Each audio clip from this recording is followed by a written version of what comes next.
निकालते हैं हम लोग मोललता। तो मोललता और मोलरता में डिफरेंस पहले समझिए। जो मोललता होता है, मोललता को हम लोग स्मॉल m से प्रदर्शित करते हैं।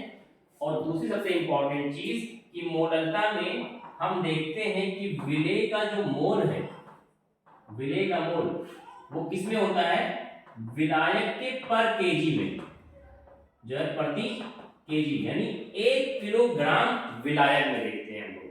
तो इस चीज को हम क्या बोलेंगे, मोललता बोलेंगे। जबकि मोललता में क्या देख रहे थे, विलियन का कुल आयतन और उसके अंदर यानी पर लीटर में, विलियन के पर लीटर में विलेय के कितने मोल थे। ठीक है, तो इसका जो फार्मूला होता है मोललता निकालने का वो क्या होता है, small m is equal to विलेय का मोल यानी W/m इनटू किसमें,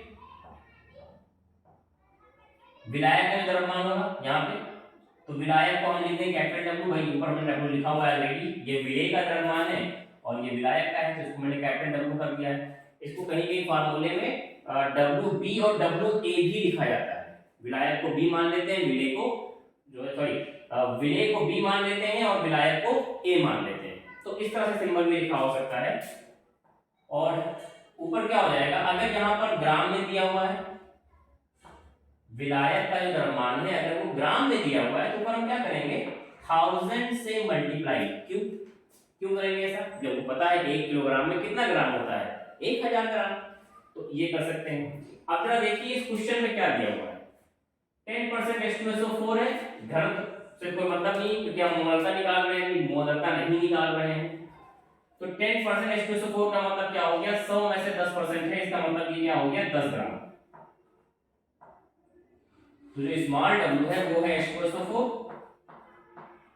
कितना हो गया 10 ग्राम हो गया। ठीक है, और यहाँ पे जो विलायक होगा, विलायक कितना होगा भाई, 100 में से अगर 10 ग्राम H2SO4 है तो विलायक कौन होगा, पानी। जहां पर विलायक ना दिया हो वहां हम मान के चलते हैं कि उस विलियन में जो है जो विलायक होगा वो क्या होगा, वाटर होगा, पानी होगा। तो पानी का फार्मूला H2O, तो ये कितना है 100 में से 10 निकल गया, कितना बचा 90 ग्राम, 90 ग्राम। तो वैल्यू रख दीजिए फटाफट यहाँ पे। स्मॉल w क्या है, H2SO4 का द्रव्यमान है कितना 10 बटे m क्या है, H2SO4 का मॉलिक्यूलर मास। तो H2SO4 कितना होता है 98 होता है भाई। एक ऑक्सीजन का 16, 4 है तो 16 चौको 64, सल्फर का 32, 64 32 96 और 2 हाइड्रोजन का 2, 96 2 98। तो ये 98 हो गया इनटू 1000, नीचे इनटू ये W कैपिटल वाला किसका है, पानी का, कितना दिया है 90 ग्राम, ये 90 हो गया।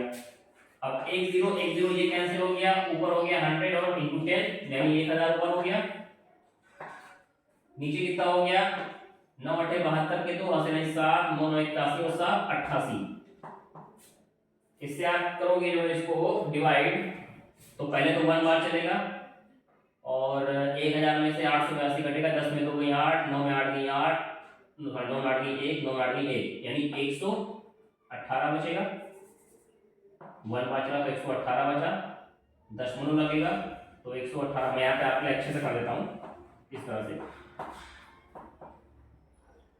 1 बार चला, 10 में 2 गई 8, 9 में 8 गई 1, 9 में 8 गई 1, दशमलव लगेगा, 0 बढ़ जाएगा। तो फिर से एक ही बार चलेगा क्योंकि 11 है और यहाँ पर 8, तो फिर से कितना होगा 882, 882। 10 में 2 गई 8, 9 में 8 9 में 8 गई 1, सॉरी ये 1 क्या करेगा 7, 17 में 8 गई 9 और 9 में 8 गई। तो ये आपका आंसर कितना आएगा 1.1, ये आपका हो गया आंसर 1.1 मोल। अब यहाँ पर लिखेंगे पर केजी, किलोग्राम, क्योंकि मोलता निकाला है हमने, तो 1.1 मोल पर केजी। ओके, अब करते हैं अगला क्वेश्चन। क्वेश्चन नंबर 2 क्या लिखा हुआ है, ऊपर दिए गए प्रश्न में अम्ल तथा जल का मोल अंश ज्ञात कीजिए। मोल अंश, अब मोल अंश क्या होता है इसको समझ लीजिए फटाफट। मोल अंश,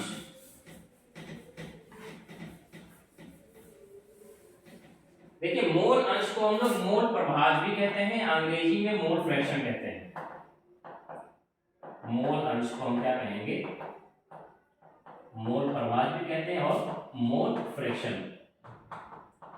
इसका मतलब होता है कि किसी एक विलयन में विलेय और विलायक के जो मोल है उनकी मात्रा क्या है, उनका आप रेशियो कह लो किसी विलायक में। जैसे एग्जांपल तो कोई भी हम बनाते हैं, लाइक शरबत बना रहे थे, हमने कहा कि हमने 2 चम्मच शक्कर लिया है और आधा गिलास पानी लिया, तो पानी कितना हो गया, आधा, मान के लो 200 ml, और शक्कर हमने 2 चम्मच लिया तो आप मान लीजिए भाई 50 ग्राम, तो ये ग्राम में है, ठीक है। अब इन्हीं को अगर आप मोल में कहो कि हमने शरबत बनाने के लिए पानी का 4 मोल लिया है और शक्कर का 2 मोल लिया, ठीक, तो ये जो रेशियो निकलता है मोलों का, उसको हम लोग बोलते हैं मोल अंश। मोल अंश को प्रदर्शित करते हैं x से। अब जिसका भी निकालना हो, अम्ल कौन है, सल्फ्यूरिक एसिड, तो उसको हम मान लेते हैं B, पानी को मान लेते हैं x A। तो फार्मूला क्या होता है मोल अंश निकालने का,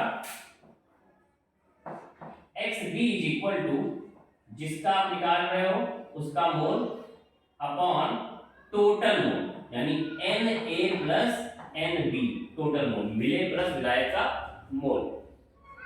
तो मोल कितना है भाई, H2SO4 कितना दिया था 10%। इसी क्वेश्चन से रिलेटेड है ये वाला क्वेश्चन, नहीं तो फिर ऐसे क्वेश्चन में आपको वेट दिया रहता है तभी तो आप मोल निकाल पाओगे। तो अगर हम इसी से रिलेट कर रहे हैं तो 10% का मतलब कितना हो गया 10 ग्राम, तो Nb कितना होगा हमारा Wb अपॉन Mb, क्योंकि मैं B का निकाल रहा हूं, मैंने मान लिया है कि जो विलेय है वो B है, तो इसलिए हमने Wb Mb लिखा है, वरना अभी तक हम W अपॉन Mb लिख रहे थे। अब वेट कितना है 10 अपॉन 98, तो इसको सॉल्व करेंगे तो कितना आएगा 98 से 10 भाई कटेगा नहीं, तो 10 अंदर दशमलव लगाया 0 बढ़ गया, 98 1 जा 98, तो 10 में 8 नहीं 2 और 9 में 9 में कुछ नहीं, तो 0 बढ़ाया फिर 0 बढ़ाया तो आया आपका 0.12, ठीक है। तो Nb कितना निकला आपका 0.12 अपॉन Na निकालना है, यानी पानी, पानी का मोल निकालिए। तो पानी का मोल में कितने कितने निकालेंगे हम, यहाँ पर कितना दिया था पानी का मोल, यहाँ पर पानी का मोल दिया हुआ था W अपॉन M, तो वो 90 ग्राम था पानी, 90 ग्राम पानी 90 ग्राम था, तो 90 अपॉन 18, पानी जो है ना H2 होता है, तो 16 तो 18 हो गया इसका M, और ये हो गया उसका जो है दिया गया द्रव्यमान भाई 10% जो है H2SO4 10 ग्राम ये हो गया, बाकी 90 ग्राम वो हो गया, तो ये आपका आ गया 5 सीधे सीधे, ठीक है।